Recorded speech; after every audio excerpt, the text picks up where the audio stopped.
The waste, fraud, and abuse, also known as Fox News, is finally losing their patience with the Trump administration. One of Trump's more lackluster lackeys, Scott Bessent, went on Fox News and got some surprising pushback from Maria Bartiromo, of all people, who expressed the public's frustration with Trump's flip-flopping reasons for tanking the economy. And Scott wasn't the only one getting some surprising pushback on Fox today. I've got all the hilarious moments where these right-wingers stumble over themselves trying to defend Dumpy Dawn. But if you're enjoying the coverage here, make sure to like the video and double check that you're subscribed. This all started when Scott Bessent, the U.S. Treasury Secretary, went on Meet the Press and says that he can't guarantee that a recession isn't going to come due to Trump's terrible economic policy. Mr. Secretary, can you guarantee the American people here and now that there will be no recession on President Trump's watch? Well, Chris, you know that there are no guarantees. Like, who would have predicted COVID? What exactly do you mean when you say adjustment? Could that potentially lead to a recession? There's no reason that it has to, but I can tell you that if we'd kept on this track, what I could guarantee is we would have had a financial crisis. I've studied it, I've taught it, and if we had kept up at these spending levels, everything was unsustainable. So we are resetting and we are putting things on a sustainable path. Right, all of the spending that the Republicans are famously trying to reduce, they're trying to pass as a $2 trillion increase in the budget. Nope, it was all those darn federal jobs and the taxes on the rich that were causing the government to spend wastefully. Bessent's answer about not being able to guarantee no recession felt a bit like a double negative in that we're headed straight for a recession, causing the market correction that was happening to halt and turn in the other direction, causing Bessent to show up on a more friendly network, Fox News, reiterating that he can't guarantee there's not going to be a recession again, and also threatening Meet the Press in a fashion usually reserved for his dictator boss. Story. The other day you were asked a question by another outlet. Can you guarantee that we're not going to have a recession? And you wanted to address that this morning. Yeah, well, look, it was a silly question. Can you guarantee there's not going to be a recession? I can't guarantee anything. I can't guarantee that the journalist who asked me the question that her news program's going to be on in a year. But what I can guarantee you is that there is no reason we need to have a recession. I think that there's the economy in the first quarter is doing better than the media is reporting. I think we're seeing some very good underlying data from credit card companies, from banks. I think that the airlines, which reported some bad passenger numbers, a big amount of that is from federal employees who are not flying right now. So the underlying economy is healthy.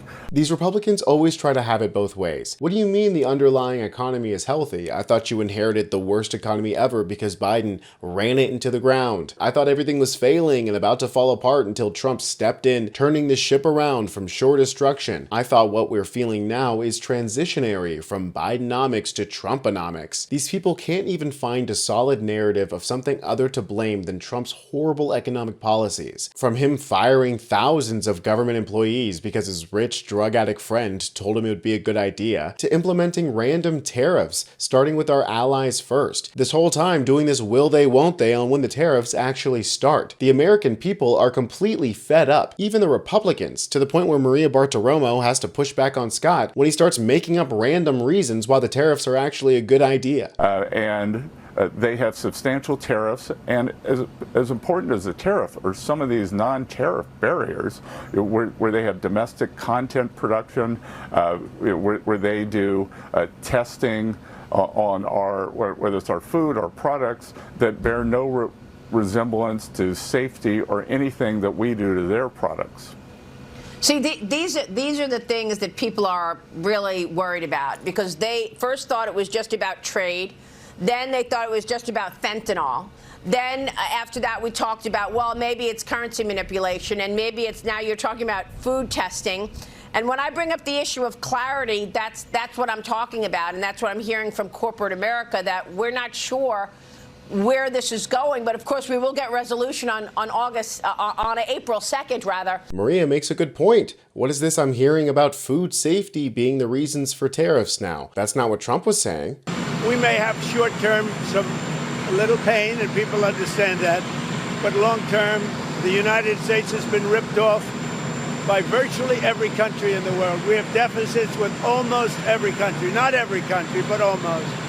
And we're going to change it. It's been unfair. That's why we owe $36 trillion. Trump was saying it was because we're getting ripped off. The whole reason why we have $36 trillion of debt is because of decades of unequal trade and tariffs. And then he went on to say that fentanyl was the reason why these tariffs needed to be in place. And they've killed 300,000 people last year, my opinion, have been destroyed by drugs, by fentanyl.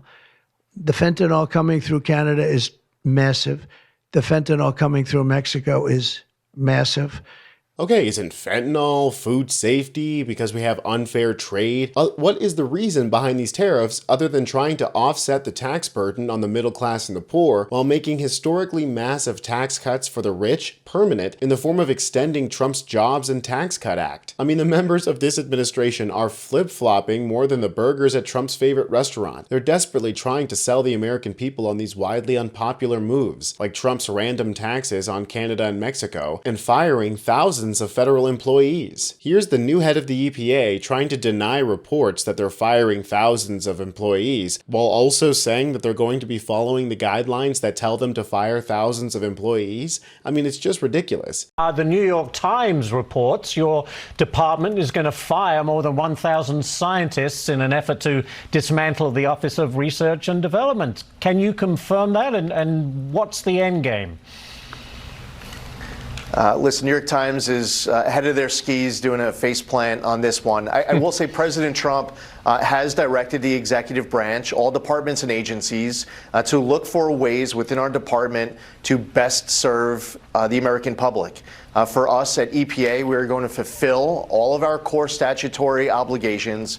We are going to ensure that we are doing our part to help deliver clean air, land, and water for all Americans. We will seek organizational improvements wherever possible. At the end of the day, we are about powering the great American comeback, making sure that cleaner, safer, healthier land, air, water for all Americans are achieved. But we also do it unleashing energy dominance, making America the AI capital of the world, bringing back American auto jobs, pursuing permitting reform, and much more.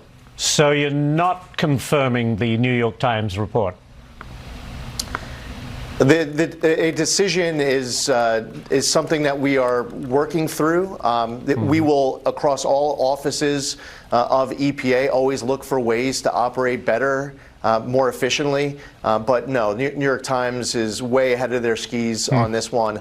Because the decision to fire thousands of critical employees is a decision that we're working through and not a decision that we've made yet. They know that firing thousands of critical employees at the Environmental Protection Agency is a monumentally unpopular idea, but they're going to go through with it anyway, so they're going to package it in a way that the American people don't fully realize what they're doing. To me, that sounds like fraudulent abuse, but I don't work at Doge, so I guess I'm not an expert. I'm Tony Hinderman with Really American, and I'll catch you next time.